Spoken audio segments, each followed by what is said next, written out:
Guys, welcome to Fodder TV, and more importantly, welcome to the second edition of The Voice of Reason. I'm going to discuss a couple of topics here tonight, but before I do that, I do want to mention one quick thing though, right? Thank you to everyone who watched the first edition of The Voice of Reason. This is something that me and Alex have talked about, and it's always good to come on this channel and, just chill and talk Arsenal with you guys. It's a sad time. So cheers to everyone who watched the video, left a like, and left feedback as well. That at the end of the day, all we're doing here is conversing opinions. That's all we're doing, and the more you guys give us, the more we give back, and it works both ways, and it's beautiful. It really is. But on to what we're going to talk about. I'm going to talk about the elephant in the room first, and I think you all know where I'm going with this. Mesut Ozil. My view on Mesut Ozil at his time at Arsenal, or during his time at Arsenal, I should say. To me, he's been a flop. And I know some people are going to get upset about that, but truthfully, I don't care. He's had one half season that's been good. Do you know what season that was? 2015-16, when Leicester won the league. That was his best season. We're now in 2019. That was 4 years ago. 4 years ago. Yet some people still want to hang from this guy's ball sack. Nah, I'm not having it. He doesn't contribute enough, in my opinion, to this site. And there was a fan poll on the channel that stated, do you think Mesut Ozil has a future at Arsenal? Do you know what it stands at currently? 70% of you think no, he doesn't. Do I need to say any more than that? He's on £350,000 a week. For someone on that amount of money, I'd expect him to contribute a lot more than he does. And I mean a lot more. When we bought him to be that guy that would take us to the next level. That's what we bought him for. Has he delivered? Answer yourself that question and be honest with it now. Has he delivered? If you're being honest, the answer would be no. He hasn't. He hasn't. Even though Alexis left and went to Man United, he delivered more than Mesut Ozil. And don't get me wrong, I don't want Alexis Sanchez back. But Mesut Ozil hasn't delivered in the slightest. He's had one half season that's been decent. One. Yet for some reason, our fan base wants to hide from this guy's jock. Nah. Not having it. Absolutely not having it. And the funny thing is, I've seen the debate on Arsenal Fan TV with my boy Lee and DT. Now, if DT rates Mesut Ozil, that's fine. I don't have a problem with that. But don't make excuses for him.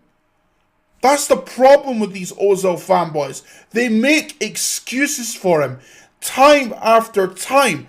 The old adage was, oh, Ozil's not doing well because he's got Giroud in front of him. We've got Lacazette and Aubameyang. and he's still not delivering. And people will say, oh, but he's not had a chance. He's played 18 games. Bar Leicester, he's done fuck all. Fact. And anyone who watched that debate knows that Lee smoked him. Am I friends with Lee? Yes. But if DT won that debate, I would be honest with it and say, you know what? Fair play. DT made valid points and he smoked Lee in that debate. But anyone who watched it knows that that's not the case. Lee presented facts that you cannot argue with. The man hasn't delivered. Simple as that. Is Emery doing the right thing? As far as I'm concerned, yes. As far as I'm concerned, yes. Should Ozil be in the starting 11? For me, no. For me, no. Should he be in the 18-man squad? Part of me thinks no. Because if Emery doesn't want him, why would he put him in the 18-man squad? But then another part of me is thinking, is Emery being told by the board that we're moving Ozil on? And I'm all for that, by the way. I'm all for that because shipping Ozil out means we can free up more wages. Because Ramsey's going to Juve, Czech's retiring. That's 2 players off the wages. And no doubt Koscielny will be going as well. But you add Ozil into that, that's more money that we can spend on players that will actually improve the side and contribute. Because Ozil's not contributing at all. Simple as that. Anyway, I'm done talking about Mesut Ozil now. I'm sick and tired of hearing about it, to be honest. Now, this lack of identity that some people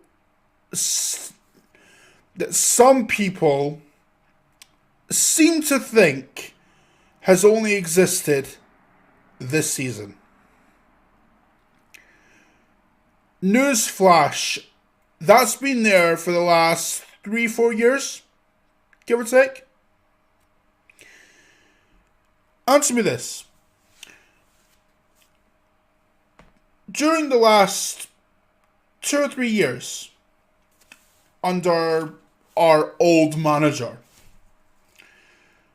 could you tell me what brand of football we played? Seriously. Because I can't. All I know is that it was shit and we were going nowhere.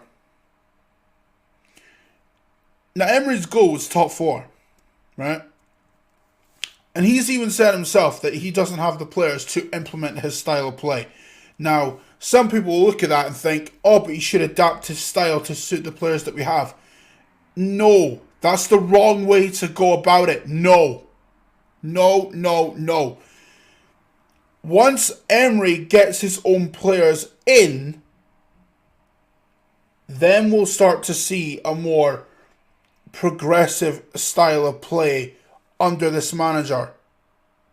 And this Emery out thing, where's that even come from? Honest to God, our fan base is so reactionary, it's ridiculous. Yes, we lost to Bate this week. I'm not excusing that performance, right? But don't you dare put that all on Emery. Don't you fucking dare. I'm telling you now, these players, bar a few, as characters, as individuals, obviously don't have it. Why is it so difficult for people to grasp that concept? Why? Mesut Ozil was a huge part of that.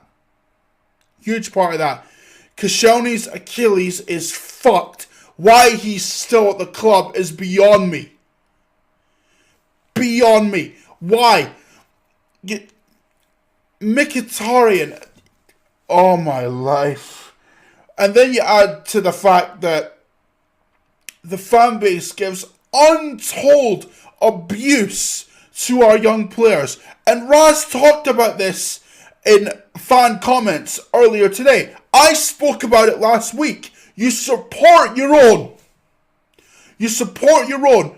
The funny thing is, some of you have actually forgotten what Arsenal Football Club stands for.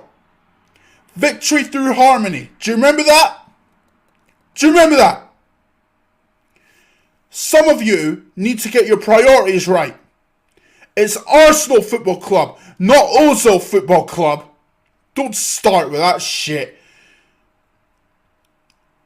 Either you realise what we stood for, which is victory through harmony, or just, I don't know. The last thing I'm saying on it, get your priorities right or do one. Go do one if you can't get your priorities right. It's Arsenal Football Club first. Anyone else second. Oh, my life. Oh, my life. Now that that rant is out of my system, let's look at the run-in, shall we? Now, do I think we'll get top four? Yeah, I do. I've said that since the start of the season, and I still believe that now. So, if we can just get our fixtures up. Just getting up on my iPad, lads. Just bear with me for 2 seconds. Now, our run-in starting this weekend. Southampton at home. Bournemouth at home on the Wednesday. So that should be, 2 wins right there. We then play Tottenham the next again weekend. So that could be a very interesting game, that one. But then there's the next is the big one. Man United at home. Now, I know Man United have got Liverpool and City close enough to each other. In fact, I believe they've got I believe Man United have got City after they play us, I think. I might be wrong about that. I don't know. But following that, we've got Wolves away, Newcastle at home, which I'm going to. So if you guys are round about the Emirates during the Newcastle game, come and say hello. Come and say hello. Everton away, Watford away, Palace at home, Leicester away, Brighton at home, and Burnley away. So we've only got 2 big sides in that run-in. So we've got a nice run-in between now and the end of the season, absolutely. Chelsea, I think, I've said it from time. You stop Jorginho, you stop Chelsea. It's that simple. But they're running. I know they've got Spurs soon. Yeah, because they've got Man City in the cup final. They've got Tottenham on Wednesday. They've then got Fulham away, Wolves at home, Everton away, Cardiff away, West Ham at home, Liverpool away. That could be another cricket score for them. Burnley at home, Man United away. I don't know what the full-time score is in the FA Cup, but they were losing 2-0 last time I checked. Watford at home and Leicester away. I think Chelsea will finish 6th. I really do. They've got tougher games than us because we've played both Man City and Liverpool twice, so we do not have to worry about that. But Man United's games towards the end of the season, they've got Liverpool at the weekend, Crystal Palace on the Wednesday, Southampton the following weekend, then they've got PSG in the second leg, which they're already 2-0 down in. Then they play us. Now that could play into our favour. Then they play Man City. Whoa, jeez, that's a tough run in that. Watford at home after that. Wolves and West Ham away and at home, respectively. Everton away. Then they've got Chelsea. They'll probably win that. Huddersfield away, and then Cardiff at home. So it all hinges on that United game at home for us. If we can beat Man United at home, I think we've got a real good chance, and momentum will certainly be with us. For me, top four is between us and Man United. If we beat Man United, we'll get in there, but it's touch and go for me. But I think we'll get it. I really do think we'll get it. Let me know what you guys think in the comments below or in the chat if you're watching live. I'll be in the chat on Wednesday, so don't worry about that. And feel free to interact with us as well. So that should be fun. But until next time, I'll see you next Wednesday. Well, I'll see you on Wednesday anyway. But for the third Voice of Reason, I'll see you the Wednesday following that. Alright. Cheers, lads. Peace.